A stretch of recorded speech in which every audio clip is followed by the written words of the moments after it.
안녕하세요. 주토피아 채널의 제이입니다. 연준이 12월 FOMC에서 매파적 금리 인하를 단행했는데요. 오늘은 매파적 금리 인하의 의미와 앞으로의 자산 전망에 대해서 간략하게 알아보겠습니다. 본 영상은 주기적 자산 배분 투자 전략에 따른 2024년 12월 자산 배분 비중 전략을 다루고 있고요. 방향성에 중점을 두며 마켓 타이밍에 초점을 두지 않습니다. 영상에서 다루지 않은 기본적인 경제 지표나 뉴스는 숙제하고 있는 사항으로 가정하고, 제가 중요하게 생각하는 대중의 심리 지표나 프랙탈 분석을 바탕으로 이야기를 풀어나가겠습니다. 자산 배분이 아닌 트레이딩 매매에 활용하지 마시기를 당부드릴게요. 커뮤니티 게시물에서 공지하고 지난 시간에도 알려드린 것처럼 앞으로의 영상은 기존의 구독자분들과 멤버십 회원분들을 중심으로 해서 중복되는 내용들은 과감히 생략하고 중점적으로 얘기하고 싶은 부분만 간략하게 압축해서 영상을 찍을 예정이고요. 오늘 영상에도 중복되는 내용이나 기존에 언급됐던 내용은 생략할 테니까 궁금하신 분들은 멤버십을 참고하시거나 지난 영상들을 참고하시길 바랍니다. 주기적 자산 배분 비중 전략에 따라 왼쪽에 보이는 코스트의 달걀 모형에서 연준의 기준금리 사이클의 위치와 방향, 국면을 판단한 다음에 패시브 자산 배분 투자와 자산별 액티브 사이클 매매를 병행하고 있고요. 여기에 대해서는 여러 번 알려드렸으니까 과거 영상 참고하시고, 현재는 B에서 C 구간을 가고 있고요. 벌써 금리 인하를 여러 번 낮췄기 때문에 B에서 C 중간 정도에 간 느낌이고, 투자자들 각자의 위험 감수 성향에 따라서 위험을 좀 더 감수하고 수익을 추구하는 경우에는 B에서 C 구간의 위험 자산 랠리를 조금 더 머물면서 수익을 극대화해야 되고, 안전적인 성향의 투자자들은 B에서 C 구간의 위험 자산이 상승할 때마다 익절하면서 C 위기를 해지할 수 있는 달러나 금 같은 자산을 모으는 거를 현재 추천드리고 있고, 지금은 원화 약세, 달러 강세 구간이기 때문에 달러 자산이나 달러 현금을 모아두는 게 경제이익 C를 해지할 수 있는 길이라고 알려드리고 있습니다. 프랙탈 분석을 통해서 경제이익 C가 내년에 8월에서 11월 사이에 일어나는 거 아니냐라고 보고 있었는데,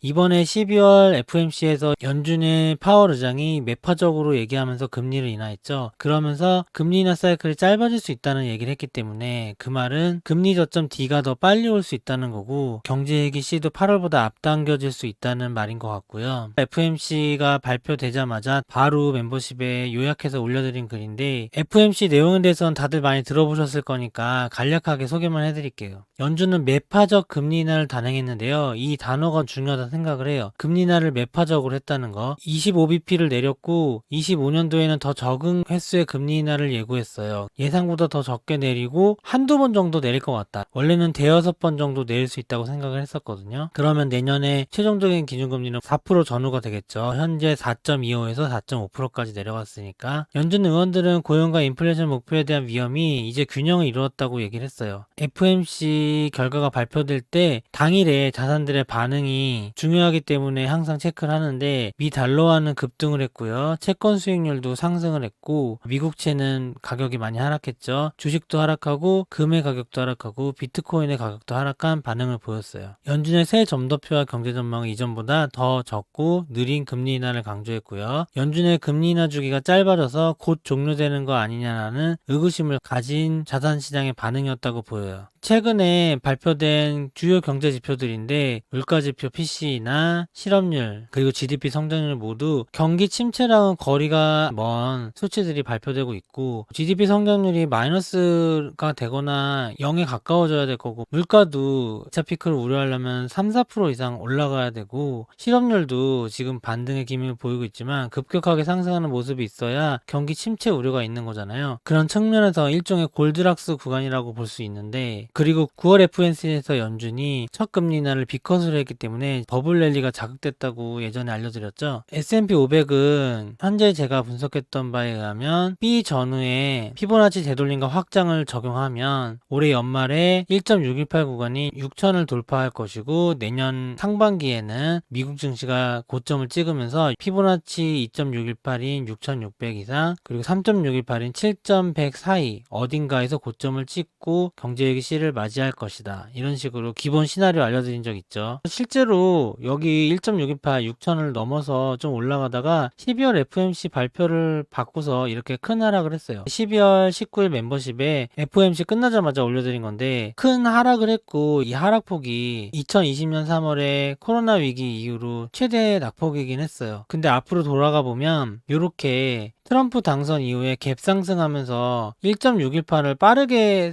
돌파한 적이 있었거든요. 제가 연말까지 1.618, 6천을 돌파할 거라 했는데 조금 먼저 돌파했단 말이에요. 근데 지지를 못하고 하락하는 모습이 나온 것이고, 대선 직후에 상승해서 갭이 있었기 때문에 이 갭의 하단이 5,783이거든요. 5,783까지는 메우고 올라가도 정상인 상황으로 보인다. 1.618 돌파하고 지지를 못하는 경우 다시 한번 반등해서 올라가면 이상이 없는 걸로 흐름이 보이고 있고요. 증시의 모습을 보면 큰 조정이 나온 것 같지만 어떻게 보면은 나올 수 있는 조정이었다. PC랠리의 주인공은 비트코인과 미국 증시일 텐데, 비트코인 살펴보면 비트코인도 이렇게 지난 시즌 고점과 이번 시즌 저점을 이은 피보나치 확장에서 1.618 구간인 102K를 목표로 제가 간다고 이렇게 불플래그 돌파할 때부터 알려드렸죠. 100K 구간은 돌파해서 오르는 듯 하다가 1.618 지지 못하고 하락한 상황이고, 아까 미국 증시랑 비슷한 모양이죠. 비트코인은 이렇게 채널의 상단이 존재하는데 이게 지지선이 돼서 지금은 92K를 지지하고 올라온 상황이에요. 지금은 22일 기준으로 주봉 분석해드린 거고, 멤버십에서도 하락할 때 82K와 92K 지지 라인 알려드린 적이 있어요. 92에서 지금 올라와서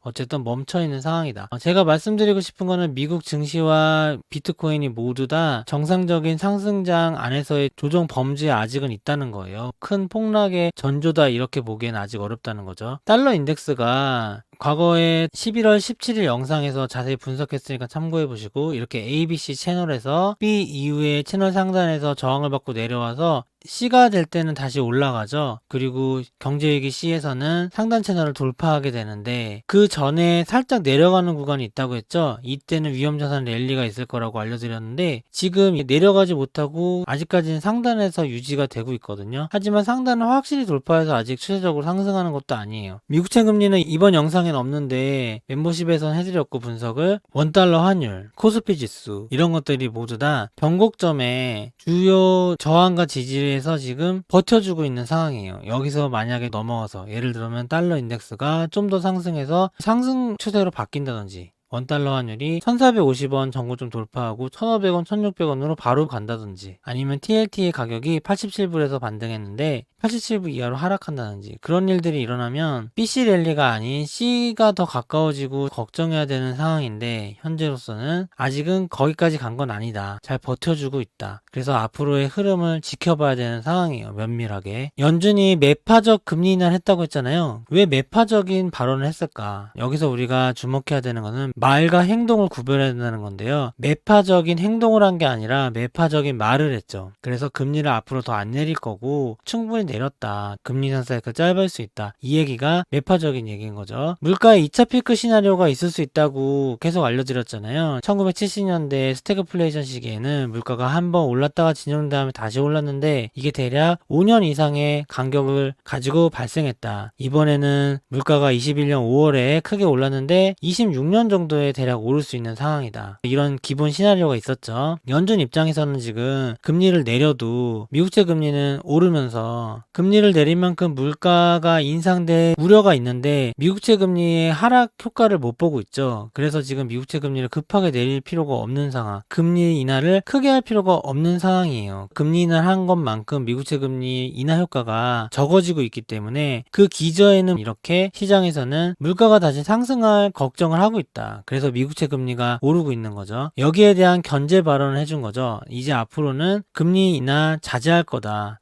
최소한으로만 할 거다. 물가가 오르는 거를 막아주려고 하는 마사지 발언이었다고 보여요. 매파적인 발언이. 반면에 연준의 행동인 금리 인하는 왜 일어났나? 여기에는 복잡한 이유가 있어요. 과거에는 금리 인하의 이유 중에 경기 침체 우려 때문에 금리 인하를 하곤 했잖아요. 근데 이번 사이클은 좀 다른 게, TLT의 가격이나 미국채 금리 흐름을 보면 아시겠지만 경기 침체 우려가 만약에 진짜로 발생 가능성이 있다면 TLT도 가격이 올라야 되고 미국채 수익률도 낮아져야 되거든요. 근데 지금 반대로 되고 있죠. 시장에서는 디플레이션 우려, 경기 침체 우려에 대한 게 옅은 상황이에요. 그럼 왜 도대체 금리 인하 하냐? 경기 침체 우려도 없는데 물가만 자극하는데 왜 하냐? 거기에는 여러 가지 이유 중에서 주된 이유가 미국의 부채 이자 비용 때문인데요. 왼쪽에 있는 표는 미국의 국가 부채에 대한 장기 그래프인데 1800년도에서부터 2020년까지 200년의 기간 동안 미국의 국가 부채는 12조 달러가 증가했는데 20년부터 24년까지 4년 동안 같은 금액인 12조 달러가 증액이 됐어요. 200년 동안 증가한 빚이 4년 만에 증가했다. 이 가파른 기울기가 지속 불가능한 수준으로 솟아오르고 있다는 거죠. 이게 과연 감당 가능한 빚인 거냐? 오른쪽에 있는 거는 미국이 걷어들이는 연방 세금 총액에서 국가 부채의 이자 비용이 얼마의 비율이라는 걸 나타내는 차트인데 1970년대에서 80년대 인플레이션 시기에 정부의 세수 대비 국가 부채가 기하급수적으로 늘어나는 거 보이죠? 아무래도 금리를 올리다 보니까 부채가 낮아도 금리 때문에 이자 비용은 증가하잖아요. 1980년대 이후에 피크일 때는 전체 국세 수입의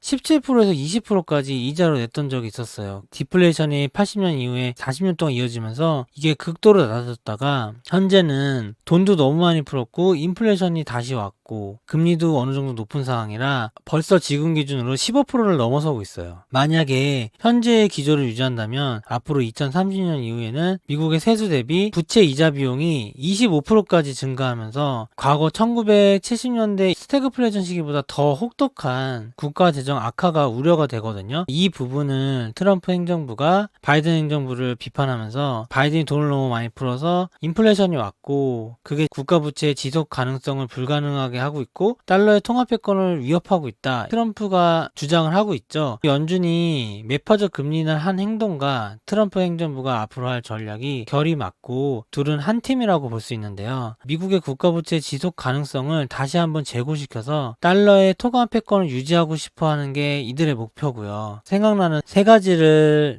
적어봤는데 첫 번째 재정 건전성 측면에서 세수를 확보하면 트럼프는 보편적 관세와 중국을 위주로 한 관세를 매기겠다고 하고 있죠. 관세는 정부의 세수 확보에 도움을 주거든요. 근데 관세를 올리면 수입 물가가 올라가고 미국은 소비의 국가고 관세 인상으로 인한 세수 확보보다 수입 물가 상승으로 인한 물가 상승이 더 해가 될 수도 있잖아요. 근데 제약적 기준금리 그러니까 고금리 정책을 유지해서 연준이 지금도 금리를 많이 안 낮추고 천천히 낮추겠다고 한 것은 결국에는 고금리 정책을 유지하겠다는 말이죠. 근데 지금 상황이 어떤 상황이냐면 전 세계에는 유럽과 중국, 한국 모두 미국의 국가에서는 경기 침체가 일어나고 있거든요. 그래서 금리도 많이 낮추고 있고 중국의 채권 금리가 1%대까지 떨어지는 등 경기 침체 그 자체거든요. 전 세계가.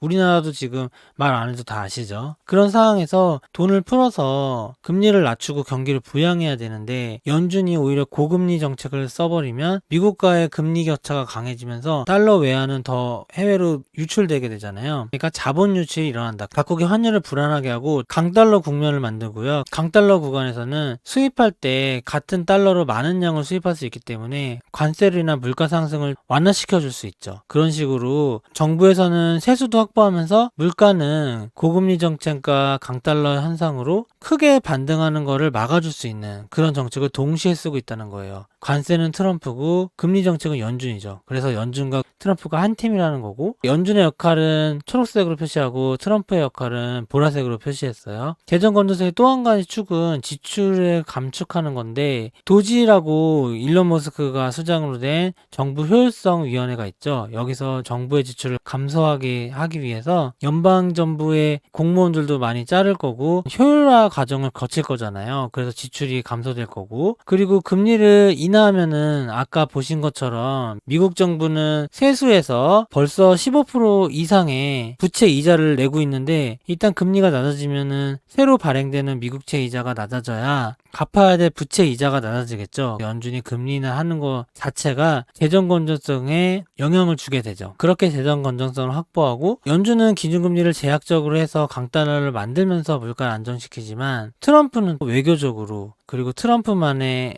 해결책으로 인해서 전 세계 분쟁 지역 있죠? 우크라이나, 러시아나 중동 분쟁 같은 거를 해소시키고 우리나라도 종전선언 같은 거 미국에서 시도하려고 하고 있거든요. 그런 식으로 전 세계적인 지정학적 위기를 해소시키면 이는 물가 안정에 도움을 줄 것이고 여기서 오는 외교력의 힘으로 달러의 패권 유지에도 도움이 되겠죠. 그리고 미래 먹거리가 중요하잖아요. 그건 기술 패권 전쟁에서 일어나고 있는데 AI는 바이든에서 이미 했던 거고 트럼프도 이어받아 만들어서 이거를 계속 키워줄 것 같고요. 크립토는 금융 분야에서 일어나는 혁신이라고 볼 수 있는데 이것도 트럼프가 선점을 하겠다라고 해서 암호화폐 대통령이라고 말을 하면서 당선이 된 상황이에요. 이런 식으로 트럼프와 연준은 힘을 합쳐서 미국의 통화패권 유지를 위해서 노력하고 있다. 그리고 그게 통하고 있다. 현재 자산 상황에서 그리고 이렇게 원달러 환율이 상승하는 상황에서 그걸 우리는 체감할 수 있죠. 오른쪽에 있는 표는 은행의 대출 태도를 나타낸 표인데 이렇게 경기 침체 구간에서는 은행이 대출을 타이트하게 조이다가 신규 대출을 잘 안 내주죠. 리스크 관리를 해야 되니까. 여기서